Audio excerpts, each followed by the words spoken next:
क्या ये उजाले क्या ये अंधेरे दोनों से आगे है मंजिल तेरे क्यों रोशनी तू बाहर तलाशे तेरी मशाले अंदर तेरे।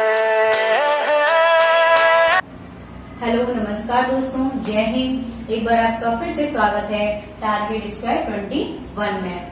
तो आज हम जिस विषय के बारे में चर्चा करने जा रहे हैं वो है लोक देवताओं के बारे में। तो हमने आपको पिछले लेक्चर में गोगा जी के बारे में पढ़ाया था और हमने आपको बताया था कि लोक देवता कौन कौन से हैं और वो किस महान कार्य के लिए प्रसिद्ध हैं।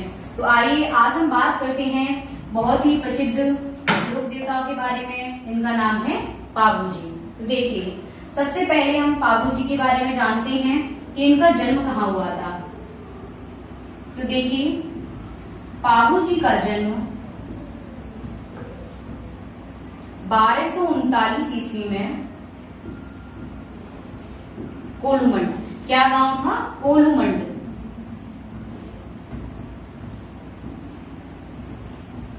कोलूमंड जो कि कहां पर है? फलौदी, जोधपुर। फलौदी, जोधपुर।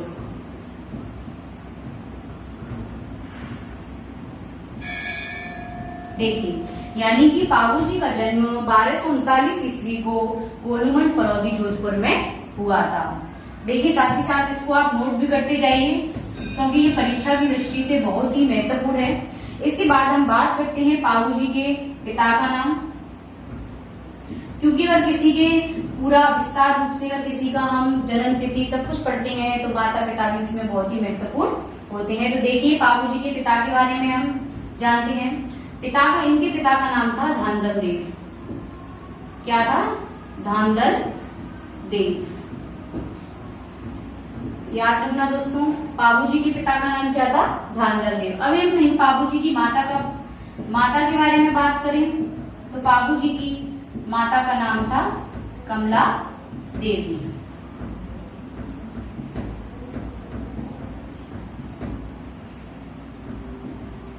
कमला देवी। हमने आपको गोगा जी के बारे में बताया था।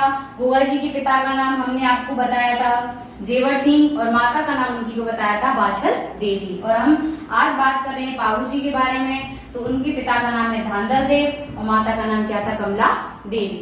अब आइए हम बात करते हैं इनके विवाह के बारे में। तो देखिए, इनके विवाह में क्या हुआ था, इसके पीछे एक बहुत बड़ी कहानी भी है। विवाह में क्या हुआ था?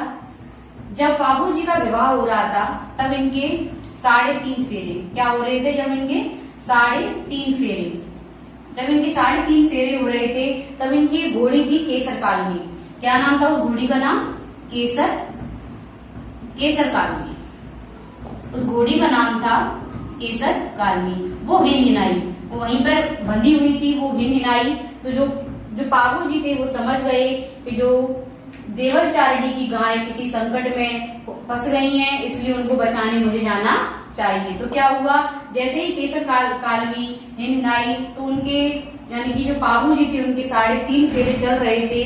तो 3.5 फेरों में से ही उठकर वो देवलचारिणी की गायों को बचाने के लिए चले गए। इसलिए तब से माना जाता है कि जो इनके अनुयायी होते हैं पाबू जी के, वो भी 3.5 फेरे लेते हैं। यानी कि जो आपकी परीक्षा होती है उसमें ऐसे प्रश्न आ सकता है कि किस लोक देवता के अनुयायी 3.5 फेरे लेते हैं। तो इसका क्या आंसर होगा आपका? पाबू जी। याद रखना, किस लोक देवता के अनुयायी 3.5 फेरे लेते हैं? तो आंसर है पाबू जी। अब देखिए क्या होता है, 3.5 फेरे में से ये उठकर चले गए। अब हम बात करते हैं, देखिए, और इनके विवाह में तभी क्या हुआ था?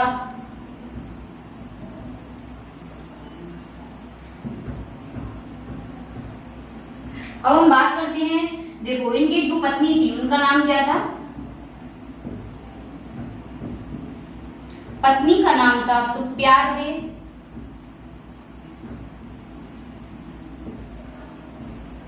सुप्यार दे एवं फूलम दे। फूलम क्या था इनकी पत्नी का नाम? सुप्यार दे और फूलम दे। यानी कि हम गोगा जी के बारे में बात करते हैं तो उनकी पत्नी का नाम था, उनकी दो पत्नियां थी। एक तो नाम पहली थी सूर्यल देवी जो कि उत्तर प्रदेश की निवासी थी और दूसरी थी कैलमदे। लेकिन इनकी एक ही पत्नी थी, उसी के दो नाम थे। क्या नाम था? सुप्यारदे और फूलमदे। देखिए अब इनके विवाह के बारे में बात हो गई। अभी हमने आपको घोड़ी के बारे में बताया कि इनकी घोड़ी का नाम था केसर कालमी। देखिए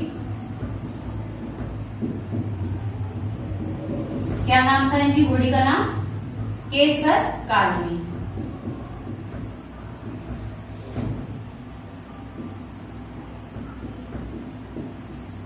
केसर कालमी। अब हम बात करते हैं इनकी घोड़ी के बारे में भी बात हो चुकी। तो देखिए आसियाजी मोड़। क्या नाम है? आसियाजी मोड़।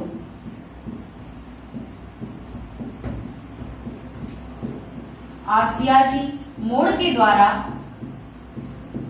पाबू प्रकाश। कौन सी रचना है? पाबू प्रकाश, यानी कि रचना है पाबू प्रकाश। देखिए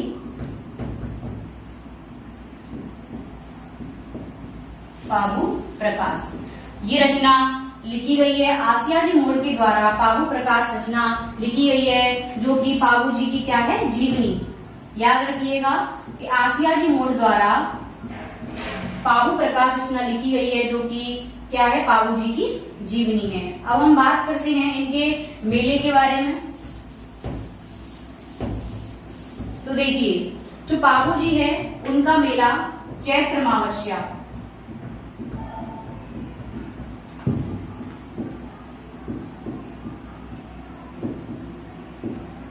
चैत्र अमावस्या को कोलूमंड, कहां पर लगता है? कोलूमंड।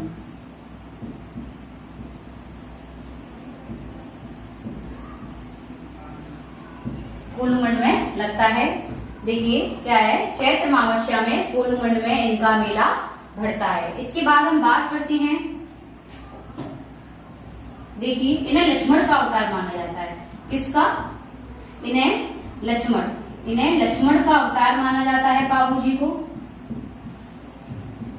लक्ष्मण का अवतार माना जाता है। इसके बाद हम बात करें इनको किस किसके अन्य नाम, यानी कि इनके अन्य नाम देखते हैं हम। इन्हें प्लेग रोग रक्षक, प्लेग रोग रक्षक, इन्हें प्लेग रोग रक्षक भी कहा जाता है। इन्हें ऊंटों के देवता भी कहा जाता है।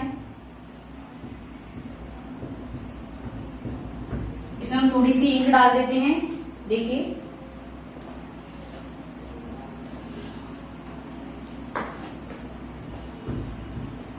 आप साथ ही साथ अपनी इसको नोटबुक में सारे नोट करते जाइए। ये बहुत ही महत्वपूर्ण है। ये आपकी रीड में हर बार इनमें से क्वेश्चंस आते हैं। तो देखिए अब हम बात करते हैं क्या क्या इनके अन्य नाम। इन्हें एक तो प्लेग रोग, देखिए सही चल रहा है, प्लेग रोग रक्षक। दूसरा इन्हें ऊंटों के देवता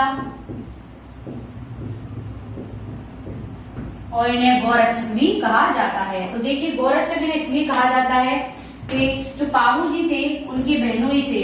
क्या थे उनके? बहनोई, जिनका नाम था जींदराव खींची। क्या नाम था इनकी बहनोई का नाम? जींदराव खींची।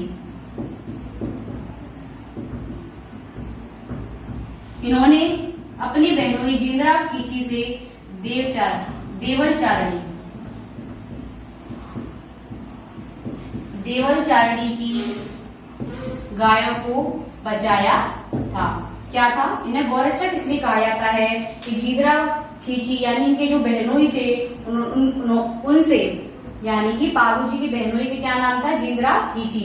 उनसे देवल चारणी की गायों को बचाया था, इसलिए इन्हें गौरक्षक, प्लेग रोग रक्षक और क्या ऊंटों के देवता। और इन्हें क्या होता है? रेवारी जाति, रेवारी जाति ऊंटों के देवता होने के कारण, ऊंटों के देवता होने के कारण इन्हें अपना अनुयायी मानती है। क्या है? रेवारी जाति ऊंटों के देवता होने के कारण इन्हें अपना अनुयायी मानती है। अब बात करते हैं इनके वाद्य यंत्र के बारे में। देखिए, तो भोपों यानी नायक जाति के भोपों द्वारा इनकी फड़ बांची जाती है।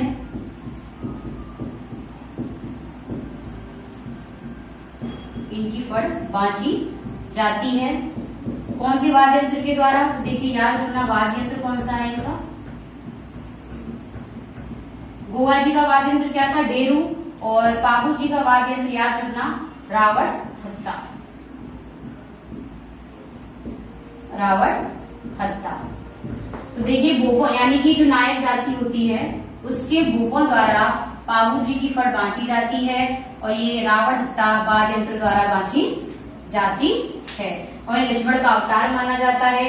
उनकी घोड़ी का नाम केसर कालनी, पिता का नाम धांधल देव, माता का नाम कमला देवी, पत्नी का नाम, इनकी पत्नी के 2 नाम थे, सुप्यार देव और फूलम देव। इन्हें ऊंटों के देवता, गौरक्षक देवता, प्लेग रोग रक्षक देवता कहा जाता है।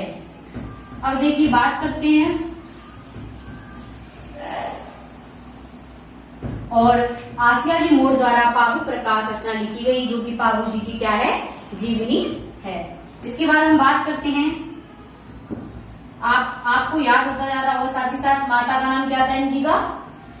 कमला देवी, पिता का नाम धांधल देव, पत्नी का नाम फूलम देव, सुप्यार देव। और इनकी क्या थी? इनकी पत्नी, इनके 2 नाम थे, फूलम देव और सुप्यार देव। इनका जन्म कोलूमठ फलौदी जोधपुर में 1239 ईस्वी को हुआ था। तो आपको पाबू जी के बारे में विस्तार से सब कुछ समझ में आ गया होगा। तो चलिए, आज की वीडियो हम यहीं पे खत्म करते हैं। नेक्स्ट हम आपको ऐसे ही लोक देवताओं के बारे में बताएंगे। और हमने आपको एक ट्रिक भी बताई थी, जो हमने पहला वीडियो दिया था उसमें हमने आपको एक ट्रिक भी बताई थी पंचपीरों की नाम याद रखने के लिए, गोपा, मेहरा। तो इसलिए आप याद रखना कि जैसे आपकी किसी फ्रेंड का नाम गोपा है, उसका सरनेम मेहरा है, तो ग से गोगा जी,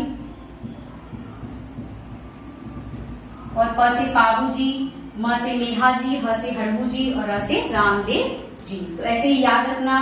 हमने जो पिछला लेक्चर था उसमें गोगा जी के बारे में बात की थी और आज हमने पाबू जी के बारे में बात की है।